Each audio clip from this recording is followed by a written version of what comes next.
Before I dive into this insane Christmas showdown, smash that like button, because this HOA really thought they could cancel Christmas.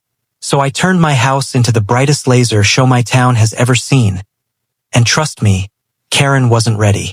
I've always believed neighborhoods should feel warm in December, like something out of a Christmas card. You walk outside, see lights glowing on the houses, wreaths on doors, inflatable Santas wobbling around, and you just feel lighter. That was the plan for my first Christmas in this new neighborhood. A quiet suburb, big trees, houses spaced just close enough to feel friendly, and an HOA that I thought would be reasonable. Yeah, that didn't age well. My neighbors warned me about an HOA power trio. 3 people who basically ran everything. Karen, her husband Don, and some guy named Philip who always wore sunglasses, even at night. They were infamous for 3 things: writing rules, breaking rules, and inventing rules. But at the time, I didn't care. I just wanted to decorate my house. It was December 3rd. Cool evening.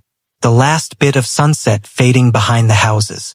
I brought home a truckload of Christmas decorations, lasers, projectors, lights, cables, timers, extension cords. I had big plans. Like big plans. My vision was a synchronized show. Lasers sweeping across the yard, animations playing on the walls, snow machines mounted on the gutters. Not tacky fun. Magical. As I unloaded everything, I saw her. Karen. White coat, red scarf, clipboard. The holy trinity of HOA tyranny. She didn't say hi, didn't smile, didn't even blink. She pointed her pen at my truck and said, "Those decorations won't be allowed." I blinked. "What?" "There's a limit," she said. "Lights must be of moderate brightness. Nothing excessive." I had lived here for 4 months. I had read the handbook twice. There was no rule like that. So I asked, "Where's that written?" She lifted her clipboard and said, "We're updating the guidelines. You'll get a copy soon." And she walked away, just like that, like a villain in a Christmas movie. The next day, I found a letter taped to my door. Not mailed, not delivered, taped, like a ransom note. It read, "Temporary holiday decoration limit. Effective immediately. The rule banned, high-intensity lights, laser lights, projection lights, any display visible from more than 200 feet. A musical synchronization, whatever that means. They basically outlawed Christmas fun. And at the bottom, violations will result in immediate fines of $100 per day. Signed, Karen, HOA President, Don, Vice President, Philip, Committee Coordinator, the unholy trinity. I emailed them asking for clarification. They replied with one sentence, "Follow the rules or face penalties." I asked for the updated guidelines. They said the guidelines weren't finished but were already in effect. I asked to see the vote. They said it was an executive decision. Every question I asked made them angrier. And then the notes started. Every day, a warning on my door. Even though my lights weren't even up yet. Do not install laser lights. Your planned decorations exceed brightness limits. You have been observed preparing a non-compliant display. Observed? By who? I checked my doorbell camera. There she was, Karen, recording me with her phone while I unloaded boxes labeled Christmas. On December 8th, I got a new letter. Mandatory emergency meeting regarding your decorations. Just mine. Only me. It was at the clubhouse. 7 p.m. 3 HOA board members sitting behind a long table like they were Supreme Court judges. Karen cleared her throat dramatically. "We have concerns," she said. I replied, "I haven't even installed anything." "That's the problem," she said. "We don't know what you plan to do." I had to laugh. "You're trying to fine me for decorations that aren't even up?" Don leaned forward. "We've had complaints." "From who?" I asked. They stared at each other. Then Karen said, "The committee. Their no committee. It was them. It's always them." She slid a document toward me, a $300 pre-fine, for anticipated non-compliance. I swear I'm not making that up. I pushed it back. "I'm not paying this. Karen smiled. A slow, tight smile, like someone who thinks they've already won. You will, or we escalate. I walked out of that meeting, sat in my car, and stared at the clubhouse lights reflecting off the windshield. I wasn't angry. I was done. Done with the fake rules. Done with the intimidation. Done with the power-hungry HOA circus. That night, sitting in the driveway, I made a decision. If they wanted to ban lights, I was going to give them something to really complain about. Not illegal. Not dangerous. Just spectacular. A Christmas show so bright, so loud, so dazzling, that the neighborhood would talk about it for years. They wanted war? Fine. But mine would come with lasers, holograms, and synchronized holiday music that could make Santa himself cry. For the next week, every time I saw Karen driving past my house, I waved. She scowled back. Every time she slowed down, I smiled. Every time she took a picture, I posed. But all she ever saw was me setting up normal lights. Basic stuff. What she didn't see was the inside of my garage, where I was building 2 high-density Christmas laser systems, a 4K projection mapping setup, a snowfall simulator, a holographic Santa system, synchronized music sequencers, timed lights with 20,000 LED nodes, and 4 roof-mounted beam cannons, all perfectly legal, all within city code, all devastatingly bright. I contacted the city to verify every item, every lumen, every watt, and the city inspector said the most beautiful sentence I'd ever heard. HOA has no jurisdiction over this. It was December 14th. Everything was ready. At 9 p.m., I tested it. Inside the garage only. The glow lit up the whole street for 2 seconds. 2 seconds. And yet, within 5 minutes, Karen was at my door, banging on it. I opened it slowly. She said, "We saw lights." "You didn't," I replied. "We know you tested something." "You didn't." She pointed her pen at me. "You are defying the HOA." I looked right into her eyes and said, "Karen, you don't even know what defiance looks like yet." She stormed off. I closed the door and smiled, because tomorrow night, the neighborhood was going to witness a Christmas miracle. The night of December 15th started quiet. Too quiet. The street was calm. No kids outside. No cars passing. Even the wind felt like it was waiting for something. Inside my house, everything was ready. Timers synced. Projectors aligned. Lasers calibrated. Snow machines warmed up. I checked each system like a pilot walking around a plane before a midnight flight. The garage was glowing with faint red LEDs from the control boards. Wires everywhere.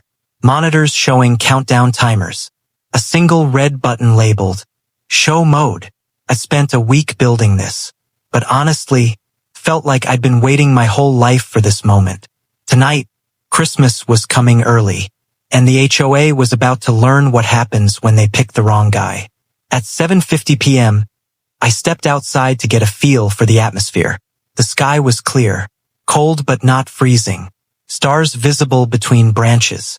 Across the street, curtains were slightly open, neighbors peeking, watching, waiting. Word had spread. Somehow, probably because Karen had been telling everyone I was about to destroy the neighborhood aesthetic, whatever that means. As I stood in my driveway, a familiar white SUV turned onto my street. Karen's car. Of course. She parked in front of my house and stepped out wearing the same white coat, same red scarf, same look of righteous fury. Behind her, Don and Philip got out of a different car. Clipboard, flashlight, camera. They looked like they were about to conduct a criminal investigation. Karen shouted, "Your display is forbidden. We'll be recording everything." I just smiled. Good. You're not gonna want to miss this. The way her face tightened. Oh man, beautiful. Inside, my timer hit 7:59. The house went completely dark. Every porch light, every lamp, every normal light I had intentionally turned off. All of it died at once. The entire street went pitch black, except for the stars. I heard whispers across lawns. What's happening? Is this the show? Did he lose power? Even Karen whispered, This is suspicious. Then, boom, not an explosion, not fireworks, a single deep bass note, like the sound you hear when a movie trailer begins. Every window in the neighborhood vibrated. Another whisper, "Oh my God, it's starting." The lasers came first. 2 green beams shot upward, slicing into the night sky, then 2 red beams, then 4 white, all crossing, rotating, spiraling, painting the sky like a holiday battlefield. Neighbors gasped. I heard kids scream with excitement. Karen covered her eyes. "It's blinding. This is unsafe. Safe as can be. FDA legal. City cleared. Certified." Laser cannons swept across the house. Then the yard. Then the trees. Snowflake patterns spun on the driveway.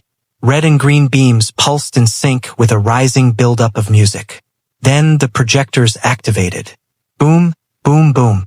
With each beat, a new animation hit the house. First, a giant glowing "Merry Christmas" across the roof. Then, snow cascading down the walls.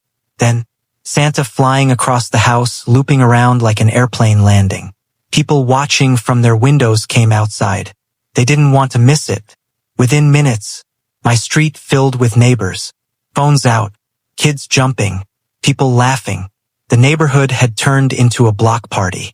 Meanwhile, the HOA Board of Doom? Losing their minds. At exactly 8:04 p.m., the rooftop snow machines activated. A wave of artificial snow drifted into the air, thick, white, glowing under the lasers like glitter falling from the heavens. Kids screamed, "It's snowing. Mom, look, it's snowing." Parents ran out with their cameras. For the first time since I moved in, I saw people smiling, together, like a real community.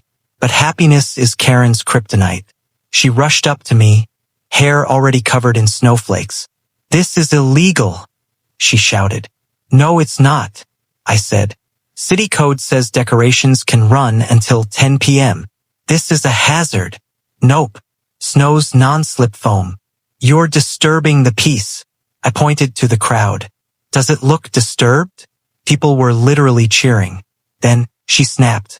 She grabbed a walkie-talkie off her belt. "Who gives their HOA board walkie-talkies?" And said, "Dispatch the emergency response protocol. Now." Emergency what? I was about to find out. 2 golf carts came around the corner with orange lights on top. I'm not joking. Golf carts, with flashing lights. Don was inside one, yelling into a megaphone. "HOA security. Cease the display. This is an order." People around me laughed. Out loud. One neighbor even shouted, "Y'all look like rejected mall cops." Even kids were giggling. The golf carts parked in front of my house. Don and Philip jumped out and began walking toward my yard like they were trained agents. Karen barked, "Cut the power now or we will." I crossed my arms. "You touch my property, you're committing trespass. Don't try me." Don hesitated. Philip whispered, "Maybe we should wait." But Karen screamed, "Do it." But not because of the HOA. Because I called them earlier just to give them a heads up. Smartest move I made. A city inspector pulled up in his truck. City badge, clipboard, official uniform. He walked through the crowd straight to me. Karen practically sprinted to him. "Shut this down. This is illegal, dangerous, unauthorized." The inspector calmly asked, "Ma'am, are you the homeowner?" "No," she said. "I'm the HOA president." He nodded. "And I didn't ask that." The crowd laughed again. He turned to me. "You're the one who emailed?" I nodded. "Yes, sir. I sent full specs, wattage, lumen output, noise levels, everything." He pulled out his sheet, checked a few boxes. "Everything is compliant," he said. "Well within city limits. You're good to go." Karen's jaw hit the floor. No, this is wrong. We are the HOA. We have authority." He turned to her. "Not over city-approved holiday displays, you don't." The silence after that? Perfection. With the HOA humiliated and the city on my side, it was time. The grand finale. At 8:12 p.m., the lasers shut off. The projectors died. The snow machines paused. The The street went silent. Total darkness again. A beat. Another beat. Then, whoosh, a massive holographic Santa, 20 feet tall, appeared above my roof, waving, laughing, shimmering like a ghost wrapped in Christmas lights. Kids screamed with joy. Parents cheered. People in cars pulled over. The giant Santa pointed toward my house, then toward the crowd, then did the SHHH gesture, and the music dropped into a booming orchestral version of Carol of the Bells. Lasers shot upward again. Projection snow fell across every surface. Lights danced in synchronization. The whole street glowed red and green like the North Pole's grand opening ceremony. Neighbors were filming, laughing, crying, hugging, and Karen? She collapsed into a lawn chair someone had brought out. Silent, defeated, snow-covered, watching the crowd celebrate the very thing she tried to destroy. Beautiful. When the show ended around 9 p.m., people came up to me, shaking my hand, thanking me, congratulating me. Kids asked for pictures with the hologram. Neighbors hugged. People said this was the best Christmas they'd ever had. But the best part? When the inspector handed Karen a yellow paper. I didn't know what it was until she stormed off with it. Turns out, it was a city citation. For what? Misuse of authority. False complaints. Harassing a lawful display. Karen got fined. Not me. The next day, the HOA sent me a letter. Not taped to my door. Not aggressive. Not threatening. Just a simple envelope. Inside was one sentence. Your fines are dismissed. And at the bottom, we wish you a Merry Christmas. Karen's signature was noticeably missing. For the rest of December, people drove from other neighborhoods just to see the show. Cars lined the street. Kids came back every night. Neighbors brought cookies, hot chocolate, even lawn chairs. It became a community tradition because I gave them something the HOA never did. A reason to come together, to smile, to celebrate. And on Christmas Eve, someone taped a handmade sign to my mailbox. A white poster board with red glitter letters. The Christmas hero of Maple Ridge. I didn't know who wrote it. Nobody ever admitted it. But I kept that sign. It meant everything. Because in the end, the HOA tried to silence my holiday spirit. Tried to intimidate me. Tried to bully me. But Christmas isn't about control. Or rules. Or power. It's about joy, community, and giving people something to believe in. And on that street, on that cold December night, we all believed in something together. A laser show. A ridiculous, over-the-top, gloriously bright Christmas laser show. And it was perfect.